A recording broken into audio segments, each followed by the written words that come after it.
Hello, my name is Nicola Carr and I'm the editor of the Probation Journal. I would like to welcome you to this webinar on resettlement, which is jointly hosted by the Probation Journal and NAPO. These seminars on resettlement are based on a special issue of the journal published in December 2020 and guest edited by Lol Burke and Peter RAYNOR. The issue of resettlement remains topical. As you will know, part of the rationale for the transforming rehabilitation reforms was to extend resettlement provision for short sentence prisoners, and questions about the extent and quality of supports provided to people leaving prison, including access to appropriate accommodation, remain real concerns. The special issue covers all of these topics, both in relation to England and Wales and further afield.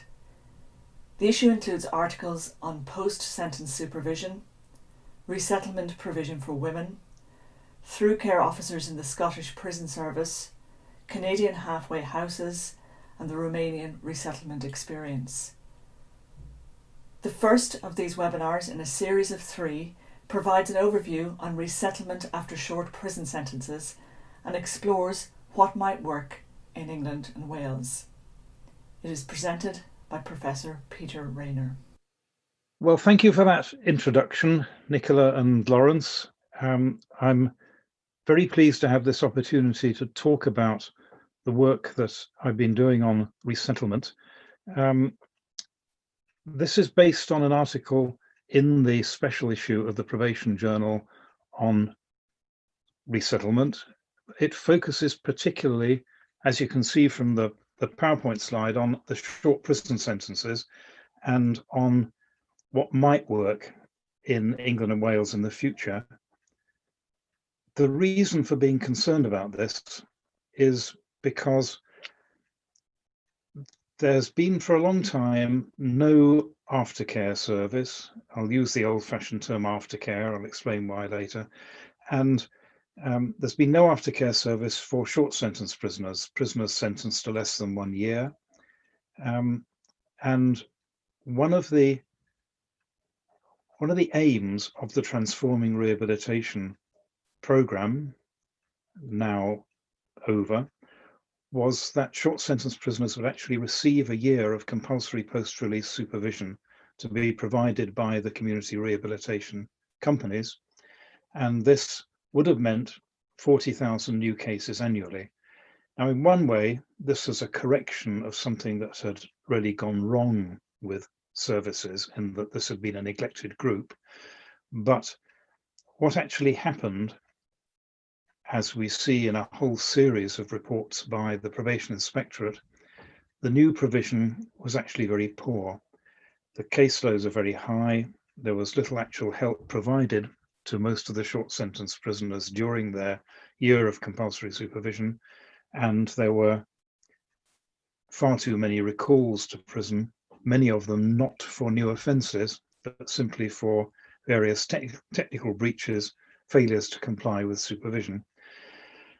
Now, transforming rehabilitation is now ending, and I can't see that anyone is very sorry about that, except perhaps the people in the CRCs who are losing the contracts. But the need for provision for this group of prisoners remains unmet, and so there is still a problem. If we look at some of the things that went wrong, then that might help us think about how to do better. The CRC contracts did require resettlement plans to be drawn up, but they weren't so strong on implementation. So quite a lot of the plans really went nowhere. We find that out from one of the inspections that was done. Some of the supervision was very superficial. 6 weekly telephone contacts attempted, didn't always work. Very poor contact in the prisons between the through the gate provision, mainly CRC staff, and the resettlement teams in the prison. You'd think they'd be working together, but in fact, inspections again reveal that they weren't working together very much, and prisoners are very confused about who they should see about what, or who was dealing with what. The voluntary sector was used much less than people expected. The CRCs when they got their contracts, said they would do a lot of work with the voluntary sector, but actually there was much less done than was promised. Short sentence prisoners, we know, have very high needs, both the male and the female short sentence prisoners, but the women possibly even more. They have usually substantial offending histories, and the male prisoners have the highest reconviction rates in the adult system, normally over 60%. The latest figures I've seen are 64% in 1 year. There's also a problem of proportionality. 1 year is a long time to be under supervision if you've only been in prison for a few weeks. And does it make sense for somebody who is in prison for the full sentence to be getting the same amount of post-sentence supervision as people who are only in for maybe even a few days? So this made me think about whether there are other approaches that could help us to get this right, or at least to get it better. And in doing this, I really drew on two kinds of experience. There's my own experience of being a probation officer in the 1970s, which was very different from probation work now. And in some ways, some of it's not very relevant to probation work now, but some of the differences are very interesting to think about. And the other strand of experience I want to draw on is research I was involved in carrying out on resettlement of prisoners with various colleagues from the 1990s right through to about 2007. So quite a lot of work on these issues. But taking the 1970s first, I'll pick out two examples of practice that I think are interesting. All prisoners had a right to receive aftercare on a voluntary basis for 1 year after release. If you look at the circulars and the instructions that we had in those days, there was no obligation on the ex-prisoner, there were no sanctions, they weren't required to report or cooperate, but the probation officers had a duty to advise, assist, and befriend. That's the short sentence prisoners, well, and longer sentences as well in those days. The other example from those days that I'd like to remind people of is young offenders. They were released from short detention center sentences. They were usually sentences of 3 months or exceptionally 6 months, and they were subject to 1 year of statutory supervision. But at 6 months, we were expected to review them and to decide if supervision was still needed. And we were encouraged to suspend supervision or terminate it at that point, discharge it. And so most of my detention centre licenses only lasted 6 months, same for most of my colleagues in those days. What happened to voluntary aftercare after that? Well, it's to do with the Statement of National Objectives and Priorities. In 1984, Home Office said probation should concentrate on alternatives to custody, and so voluntary work was to be discouraged in case it distracted people from that key aim. Towards the end of the 1990s, I was involved with colleagues, Mike Maguire, Maurice Vanstone, Jocelyn Kinch, on what probation areas were actually doing about voluntary aftercare, and most of them weren't doing any. A small number still took it seriously, but mostly they didn't.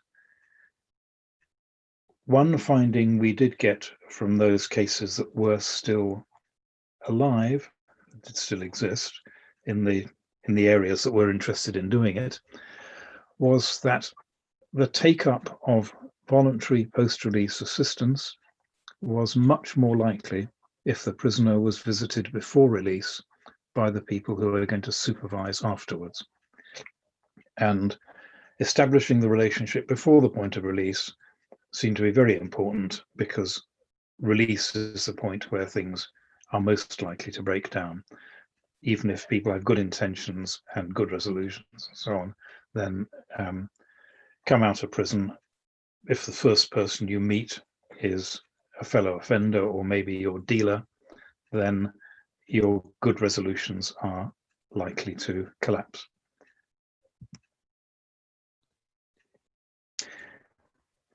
In the late 90s, as part of the crime reduction program, there were experiments on trying to restore post-release supervision for this group. And a lot of the research I was involved in came about through that. Note the term resettlement. We owe this to Jack Straw, who said we shouldn't use the terms through care or aftercare anymore because they might remind people of the caring services, and he didn't want to present that image. So resettlement. What we looked at was, or were, 7 projects, over 1,000 prisoners, and 2 phases, went on for, I think, 4 years altogether.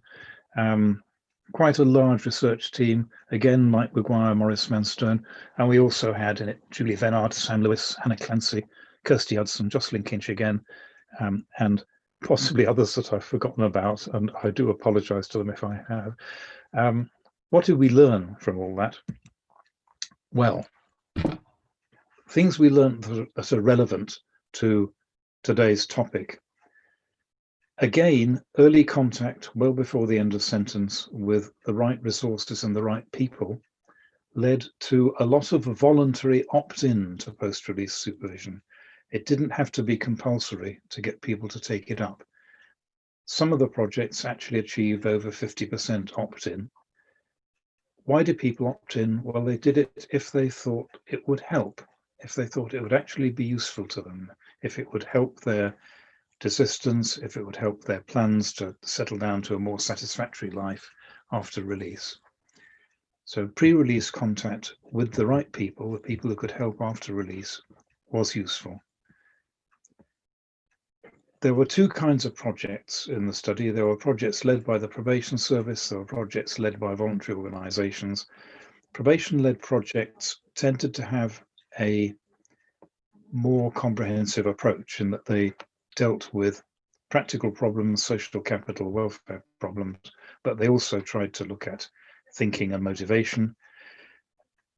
The voluntary-led projects tended to concentrate purely on the welfare problems.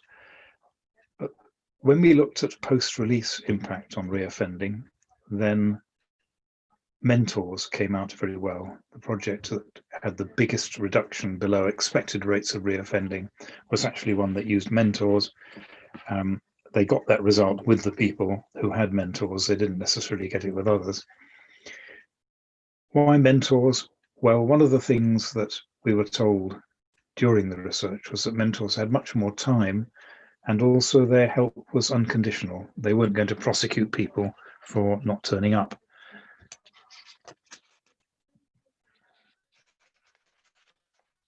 So a few lessons for today. What could we learn from all this that might improve our offer to short sentence prisoners today?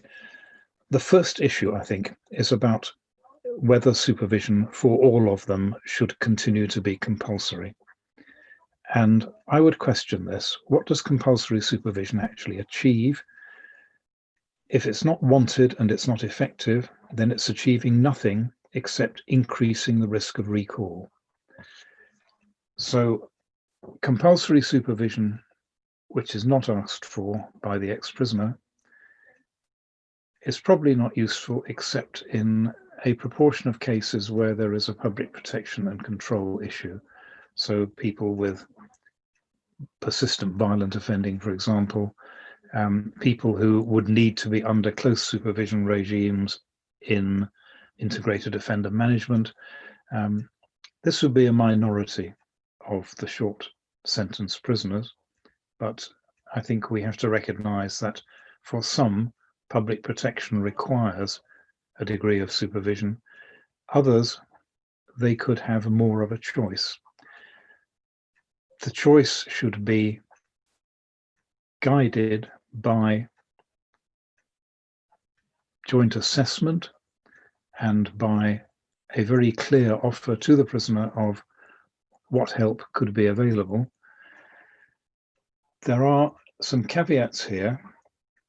There's quite a bit of research recently which suggests that appearing to promise help, which you don't actually deliver, makes things worse, makes reoffending more likely, because people get fed up and they get angry and they say, I don't care. And they will at least stop cooperating with supervision and probably reoffend.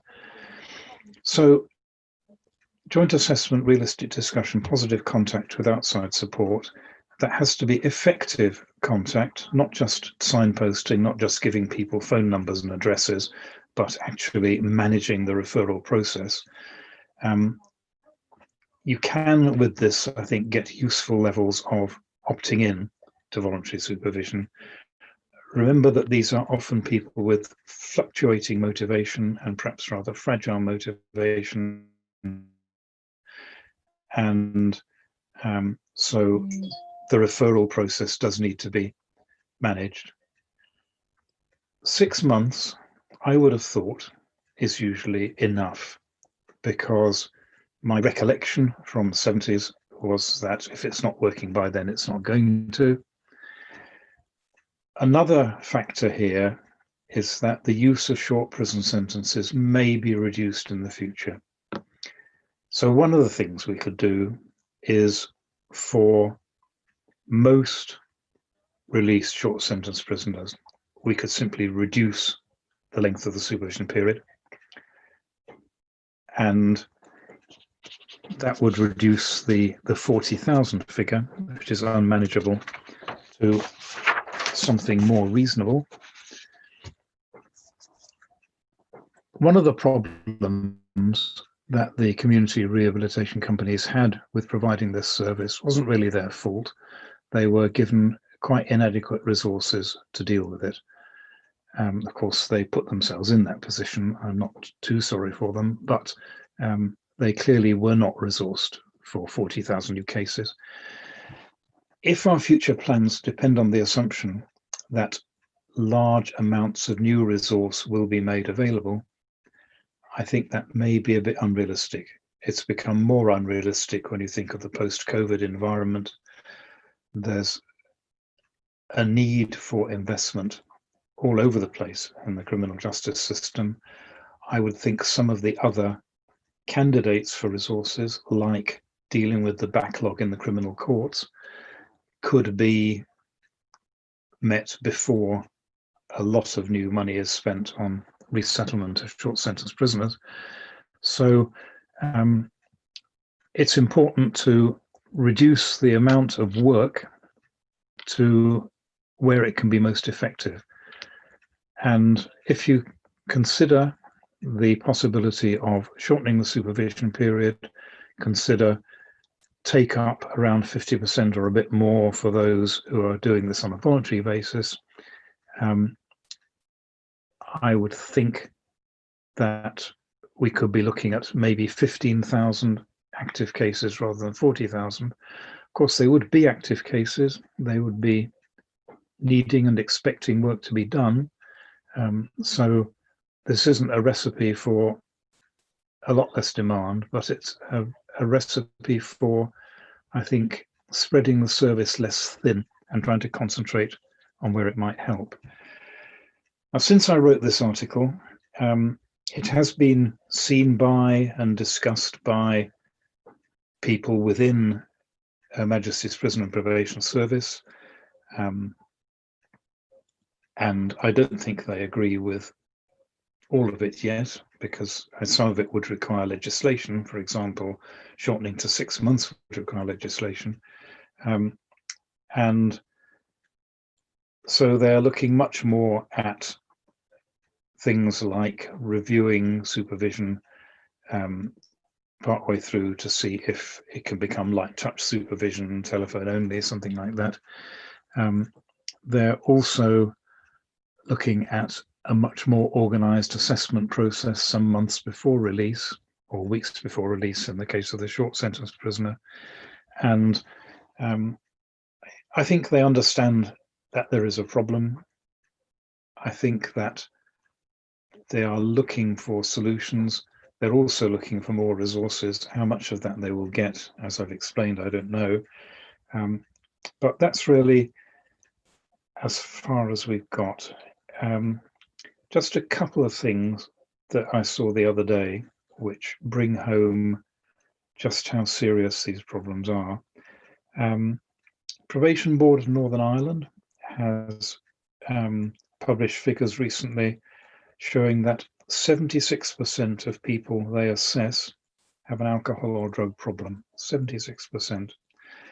And there's an article in the British Journal of Criminology coming out shortly by Beth Weaver and colleagues in Scotland, which is about non-compliance with supervision. What happens is that practical problems, like problems over accommodation, problems over benefit delays, which don't get overcome, and they lead to, for some people, hopelessness, and they stop maintaining contact because they don't think there's any point, and then they could get into trouble for breach of requirements, or they could be more at risk of reoffending. The point there is that short sentence prisoners, particularly on release, face a range of practical problems, and if these are not dealt with, then the supervision is not going to be very effective anyway. So supervision, if it's going to work, has got to be helpful. There is inescapably a social work component to it and a caring component, and we need to not lose sight of those things. NAPO members have access to the Probation Journal and a range of other criminal justice journals published by SAGE as part of their membership.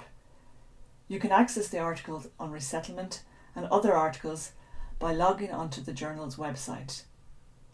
We are always interested from hearing from practitioners, and if you're interested in contributing to the journal and would like to respond to any of the articles on resettlement, please do get in touch.